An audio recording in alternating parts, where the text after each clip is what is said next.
Hello.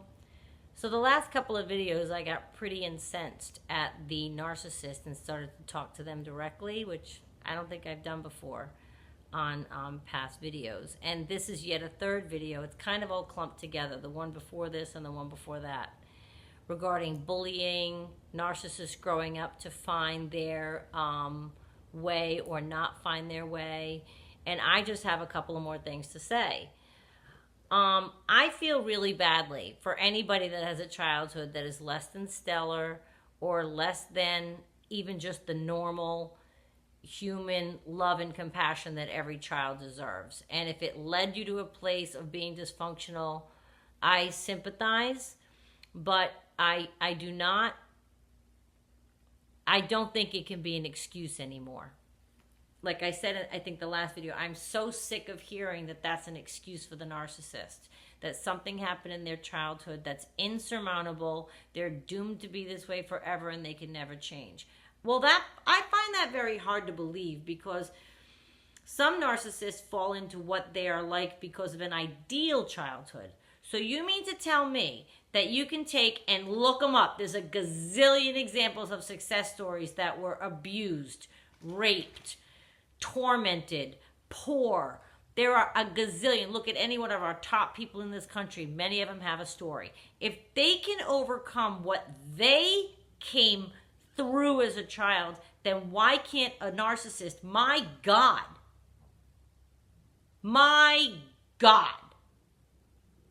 What the heck happened to them? It's insurmountable.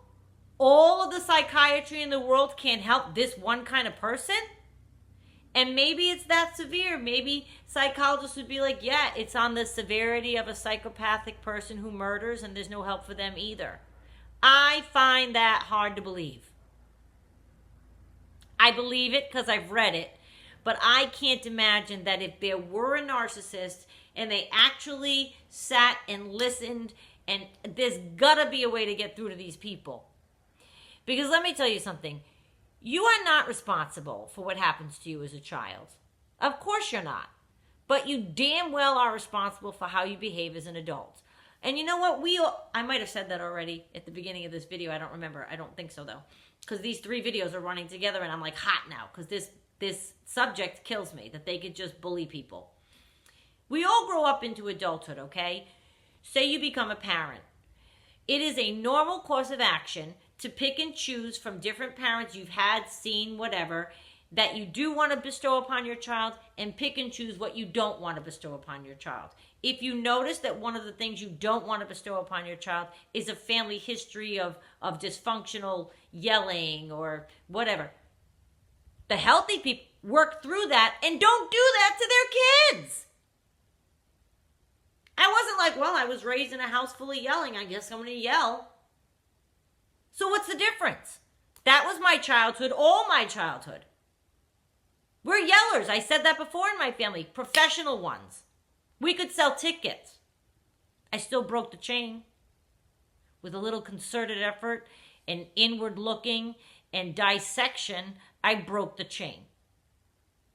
And I just feel like, to narcissists, are you all that blind to your own dysfunction, be it from childhood or not, that you can't actually see the huge gap from your reality that you profess to have and give and live and real reality? You can't see it?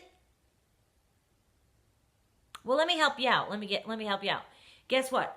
You're not the big king brouhaha of the whatever. You're not in a mansion. You're job to job. You're homeless. Whatever it is, it's your situation. And there are many narcissists who are professionally all that in a bucket of chicken. And they have all the money in the world. So they think, yeah, I got it going on. There's nothing wrong with me. Look at your personal life. What do you mean? I have a lovely wife at home. I have 3 healthy... What are you doing on the side? Even if you're doing things and it's not known to anybody else because you're a really good secret keeper, that's a messy life. It's a messy life. It's not a good life. It's not going to bring you peace. I'm not anxious about it at all. I'm at peace every day. Well, wow. I really commend you then in being that callous and that cold-hearted and that much of a snake, because that's what that is. If you can look in the face of all of this education and continually not take any responsibility for how the mess around you is playing out, then there's nothing left for you but pity. Pity. I said to my ex-narcissist once, I said, you know, I looked at your adult son's face when he looked at you. And he's mortified at your behavior. I could just see it in his face. Maybe I was imagining things, but I could just see. He tries to do like the shy, wry laughter and whatever with his dad. And I'm thinking, if my dad ever behaved the way I would be mortified. And I, as an adult, would be taking my parent aside going, what are you doing in life? And I would question the parent to death as the adult child and say, I don't understand. Explain it to me. Oh, she's no, she's not crazy, Dad. I met her. She's a very nice person. What happened? You said you loved her. You were all up in it. You loved it. And then what happened? It's got to be an explanation. Tell me what happened. I think if more people call the narcissists out on their behavior, and I don't mean you in the relationship, it could be tenuous, it could be dangerous, it could be scary for you to do that. But if other people in their lives, they've got to see it. They've got to see their parent or their child or their sibling or their introducing one partner after another, or this partner is great, then all of a sudden they're gone and now they're with. That's got to be messy looking in the world of living. So you're an adult person and you never have a steady +1. So you go somewhere and you're with all your adult friends and there's 8 couples and they've all been together 20 years or 10 years or 5 years, depending on your age. And you're there alone, which you prefer so you can charm everybody, even if it's another person's spouse or girlfriend. Or you're there with somebody that you just met. Aren't you embarrassed at this point to not have something steady in your life? How can you want that to be your life? And how can you be that blind as to how you're not getting something in your life? Well, I don't want that in my life, I guess. And the research shows that they don't want that in their life. They want the messy. They want the cycle. I can't imagine they want the cycle, though. They're in the cycle. The cycle is their habit. But there's no one from whatever arrested developmental point stopped their development signs up for, hey, guess what? This is the cycle. I want to sign up for that. I want to be a narcissist. Who would? Who would sign up for that? They're having a ball doing it. They're having fun. I challenge you. Don't you want to challenge the research? I would so want to challenge the research and get better and change. Because I know it can't be a glorified place to live inside that cycle. No way on earth. They're all miserable. I've known several of them. They walk around the earth, angry people, and they're miserable. So that's it. You just accept your fate and you have no interest in progressing forth or evolving or learning of another way to be, or not hurting someone's daughter, someone's mother, someone's father, someone's son. Narcissists out there, you're playing with people. So what if one day your karma is that a narcissist plays with your son or daughter and destroys them?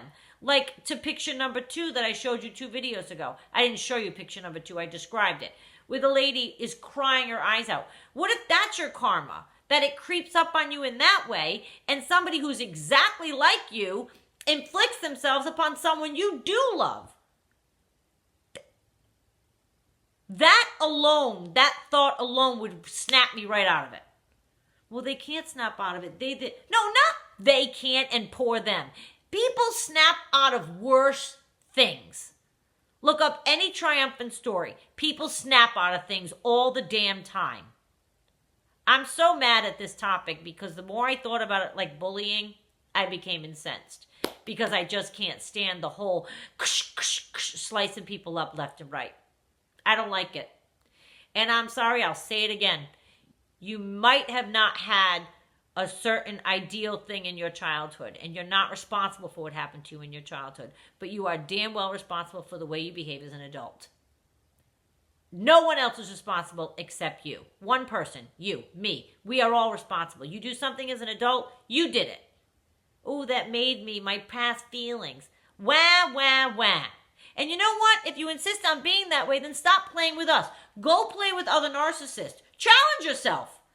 Hook another narcissist who's onto your game. Don't take the easy lamb. Go play with each other on some island somewhere and try to hook each other when you already know that what the other one's doing. Up your game to chess from checkers and leave us alone. How's that? That's all I'm saying. I'm not trying to get mad again. I think this is the last video on this topic. Maybe not. Chin up.